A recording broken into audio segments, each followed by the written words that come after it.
ये है मुख्य सचिव के लिए लेक्चर और बहुत ही शानदार तरीके से बढ़ाऊँगा और इसमें आपको याद भी करवाने की ट्रिक भी बता दूँगा और ज़्यादा से ज़्यादा आपको यह वीडियो ज़िंदगी में 2 बार देखने की ज़रूरत पड़ेगी। उसके बाद कभी नहीं भूलोगे, ये तो मेरा प्रॉमिस है, क्योंकि बहुत ही शानदार तरीके से बढ़ाऊँगा।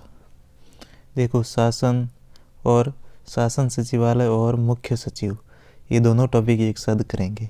शासन सचिवालय का मतलब सेक्रेटरीट और मुख्य सचिव का मतलब चीफ सेक्रेटरी, और हम यहाँ पर CS लिखेंगे, चीफ सेक्रेटरी। ठीक है, इसी वर्ड का यूज करके हमने ट्रिक वगैरह बनाई है, तो इसलिए हम CS लिख रहे हैं। पहले देखते हैं सेक्रेटरीट, यानी कि शासन सचिवालय का गठन कब हुआ था। ठीक है, 30 मार्च 1949 को जब राजस्थान का गठन हुआ था, तो उस समय हमारे राज प्रमुख थे, उन्होंने एक अध्यादेश जारी किया। उस अध्यादेश का नाम था द राजस्थान एडमिनिस्ट्रेशन ऑर्डिनेंस। ये इम्पोर्टेंट है। तो उस अध्यादेश में ये लिखा हुआ था कि शासन सचिवालय यानी कि सेक्रेटरीट का गठन किया जाए, तो उसी की वजह से गठन किया गया। कब गठन किया गया, याद रखो, 30 मार्च 1949। वैसे ज़्यादा याद रखने की ज़रूरत नहीं है, क्योंकि राजस्थान का जब गठन होता है, राजस्थान दिवस मनाया जाता है, वो 30 मार्च को ही मनाया जाता है, 1949 को ही।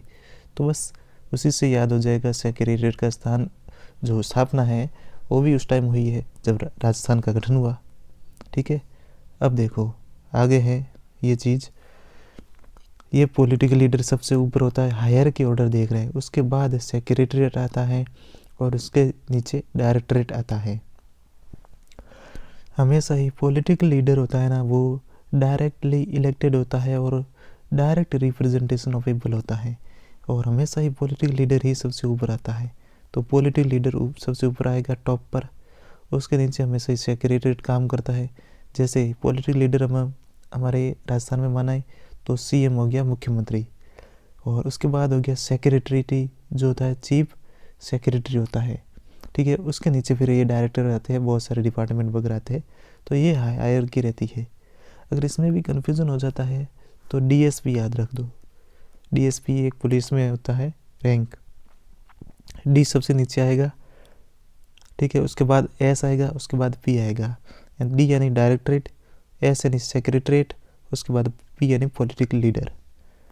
ये याद करने का ट्रिक है। और आगे देखते हैं, आगे हैं ये जो कमिटियाँ और रिफॉर्म वगैरह आए थे उसमें। तो सबसे पहले 1960 में एक BS मेहता कमेटी आई थी। BS का मतलब है भगवंत दास मेहता। ठीक है, 1960 में आई थी। उन्होंने प्रकोष्ठ व्यवस्था स्थापित करने के बारे में बताया। प्रकोष्ठ व्यवस्था को अटैची व्यवस्था भी कहा जाता है और इसको डेस्क ऑफिसर सिस्टम भी कहा जाता है। इन्होंने बोला कि क्यों बनाई गई थी कि जो अल्प विलंब होता है ना किसी काम में, उसको कम करना, ये लक्ष्य था इस कमेटी का। तो 1960 में BS मेहता कमेटी आई थी, प्रकोष्ठ व्यवस्था के बारे में बात की।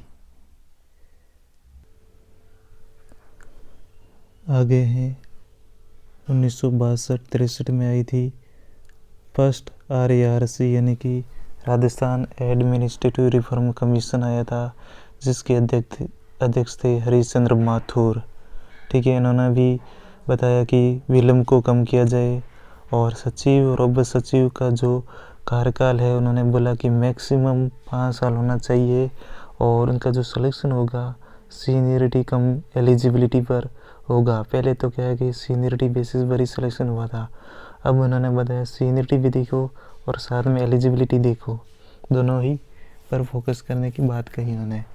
तो 1962-63 में फर्स्ट RARC आया था और उसके अध्यक्ष थे हरीशचंद्र माथुर। ठीक है, आगे देखो, फिर 1969-70 में राजस्थान सचिवालय पुनर्गठन समिति बनाई गई थी और उनके अध्यक्ष थे मोहन मुखर्जी।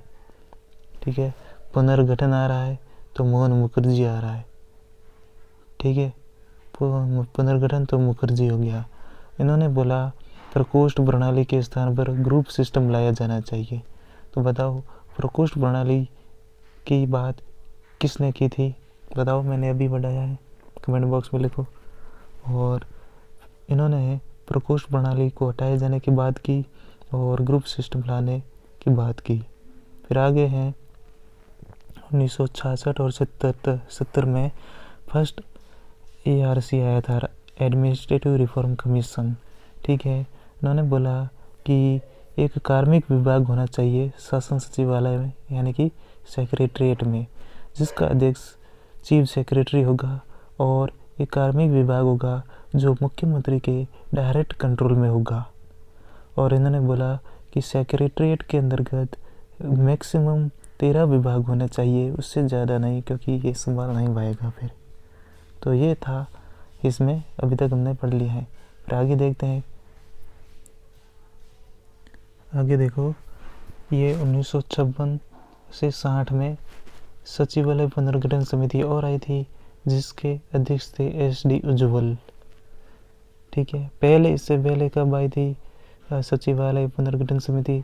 तो उसके अध्यक्ष कौन थे? पुनर्गठन का मैंने याद करवाया था, मुखर्जी, मोहन मुखर्जी।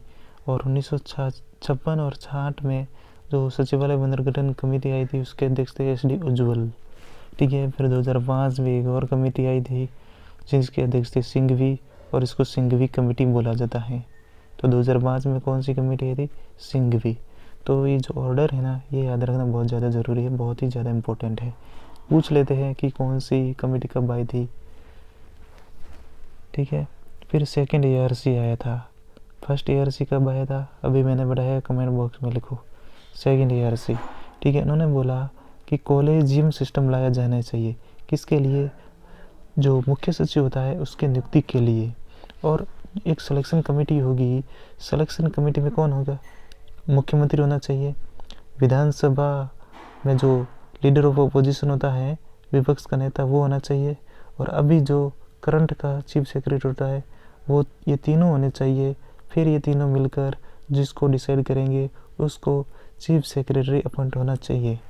और ये भी साथ में बोला कि चीफ सेक्रेटरी का कार्यकाल कम से कम 2 साल होना चाहिए। तो ये फोकस किया है इन्होंने यहाँ पर। अब आगे बढ़ते हैं, मुख्य सचिव यानी कि चीफ सेक्रेटरी। ठीक है, फर्स्ट चीफ सेक्रेटरी इंडिया में कौन था? George Hillary Barlow. ये थे भारत के पहले चीफ सेक्रेटरी। कब बने? 1798-99 बने थे। और उस समय जो गवर्नर जनरल थे वो लॉर्ड वेलेस्ली थे। ये याद रखना इम्पोर्टेंट है। और राजस्थान का पहला चीफ सेक्रेटरी कौन था? श्री के राधाकृष्णन थे। और ये कब बने? 13 अप्रैल 1949 को बने थे। राजस्थान का निर्माण 30 मार्च 1950 को होता है, तो और ये बनते हैं 13 अप्रैल को। फिर 1 नवंबर 1956 को राजस्थान का एकीकरण समाप्त हो जाता है। और उस समय उसके बाद जो सेक्रेटरी बनते हैं, यानी कि राजस्थान के एकीकरण होने के बाद पहले सेक्रेटरी बनते हैं चीफ सेक्रेटरी, मुख्य सचिव होते हैं, वो BS मेहता होते हैं। और इनका कार्यकाल सबसे लंबा होता है। आज तक में सबसे लंबा कार्यकाल किसका है? BS मेहता का है। उसके बाद फिर आते हैं श्री VBL माथुर, यानी कि विपिन बिहारी लाल माथुर। ठीक है, इनके नाम में 4 टुकड़े हैं। एक टुकड़ा ये, दूसरा टुकड़ा ये, तीसरा ये, चौथा टुकड़ा ये। नाम भी बड़ा है, तो ये 4 CM के साथ काम करेंगे। 4 टुकड़े नाम में हैं, तो 4 CM के साथ काम करेंगे। पहले काम करेंगे हरिदेव जोशी के साथ, फिर करेंगे शिवचरण माथुर के साथ, फिर वापस हरिदेव जोशी बनेंगे CM, तो उनके साथ कार्य करेंगे। और फिर भीमराव सिंह शेखावत के साथ कार्य करेंगे। याद रखना बहुत ज़्यादा इम्पोर्टेंट है कि 4 कौन थे। यूँ तो CM तो कितने हो गए? CM तो 3 ही है व्यक्ति के रूप में, तो व्यक्ति तो 3 ही है, लेकिन CM कितने हो गए? 4 हो गए हैं। पहला CM हरिदेव जोशी था, उसके बाद दूसरा शिवचरण माथुर, तीसरा फिर से हरिदेव जोशी, और चौथा भैरों सिंह शेखावत। इन 4 मुख्यमंत्रियों के साथ VBL माथुर यानी कि विपिन बिहारी लाल माथुर ने काम किया और सबसे ज़्यादा मुख्यमंत्री के साथ काम करने वाले चीफ सेक्रेटरी विपिन बिहारी लाल माथुर हैं। आगे देखो क्या है। अब राजस्थान के पहले चीफ सेक्रेटरी कौन थे? श्री के राधाकृष्णन थे। और कब बने थे? 1949 में बने थे और ये 2 बार बने थे। ठीक है, 2 बार कैसे? मतलब एक बार बने, फिर किसी और को बनाया है और फिर और बने, तो ऐसे 2 बार होता है। ठीक है, तो ये चीज़ है। अब देखते हैं SD उज्ज्वल। SD उज्ज्वल मैंने अभी पहले बताया था कि 1956 से 60 में एक कमेटी बनाई थी, राजस्थान पुनर्गठन कमेटी। ठीक है, तो उसमें ये SD उज्ज्वल अध्यक्ष थे उसके। और SD उज्ज्वल है ना, राजस्थान के पहले और एकमात्र कार्यवाहक चीफ सेक्रेटरी रहे हैं और साथ ही RBSC के सदस्य भी रहे थे। तो ये बहुत ज़्यादा इम्पोर्टेंट है, स्टार लगाओ इस बार। अगर पूछा जाए तो राजस्थान के पहले और एकमात्र कार्यवाहक चीफ सेक्रेटरी कौन थे, तो SD उज्ज्वल रहे हैं और वो साथ में RBSC के मेंबर भी थे। और कब रहे? 1964-65 में ये बने थे। आगे देखो, पहली महिला मुख्य सचिव कौन थी? श्रीमती कुशल सिंह थी। कब बनी थी? 2009 में। बहुत ज़्यादा इम्पोर्टेंट है। 2009 में पहली महिला चीफ सेक्रेटरी श्रीमती कुशल सिंह बनी। कब बनी? 2009 में। फिर देखो राजीव महर्षि। राजीव महर्षि अभी करंट में आपने सुना भी होगा कि इनको पद्म भूषण मिला है 2022 का, और ये थे 2013-14 में राजस्थान के चीफ सेक्रेटरी। पहले शेड्यूल्ड ट्राइब जनजाति से संबंधित रखने वाले मुख्य सचिव कौन थे? OP मीणा। मीणा हमें पता है राजस्थान में शेड्यूल्ड ट्राइब में आती हैं। 2016 और 17 में बने थे। ठीक है, और सबसे कम कार्यकाल के मुख्य सचिव कौन रहे हैं? निहाल चंद गोयल रहे हैं और 2017-18 में रहे थे ये। और पहले शेड्यूल काल से संबंध रखने वाले मुख्य सचिव कौन है? निरंजन आर्य। ये हो गया निरंजन आर्य। ठीक है, अब देखो आगे और बढ़ते हैं। 2 बार मुख्य सचिव कौन कौन रहे हैं? श्री के राधाकृष्णन रहे हैं और ये फर्स्ट भी हैं। पहले चीफ सेक्रेटरी राजस्थान भी श्री के राधाकृष्णन हैं। उसके बाद BS मेहता भी 2 बार रहे और मोहन मुखर्जी भी 2 बार रहे हैं। तो बस ये था टॉपिक, और बहुत ही मुझे लगता है कि बहुत अच्छे से समझाया है और आसान तरीके से समझाया है और काफ़ी कॉम्प्रिहेंसिव कंटेंट बनाया है। मुझे नहीं लगता कि इसके बाद कोई आएगा और आपको कोई और सोर्स पढ़ने की ज़रूरत है, क्योंकि वो उसमें अल्टीमेटली वो कंटेंट तो यही बनेगा। अगर आप उसमें समराइज़ करोगे तो बस वो बहुत सारी लैंग्वेज में ऐसे ऐसे दे रखा होगा तो 10-12 पेज में वो बना देते हैं, पर वो काम का नहीं है। इसमें और भी दे रखे होते हैं कि मुख्य सचिव के कार्य कौन से होते हैं, ये सब दे रखे होते हैं, पर शक्तियाँ क्या है, वो सब बेसिक सी चीज़ें होती है। लॉजिक लगा होता है, वो सारे क्वेश्चन ऐसे वैसे आते भी नहीं हैं और वो हो जाते हैं, क्योंकि मुख्य ये सचिव होता है वही सब कुछ होता है, तो सारी पावर इसी के हाथ में होती है, तो कोई दिक्कत नहीं है ऐसी। तो बस इस वीडियो में इतना ही। Thank you.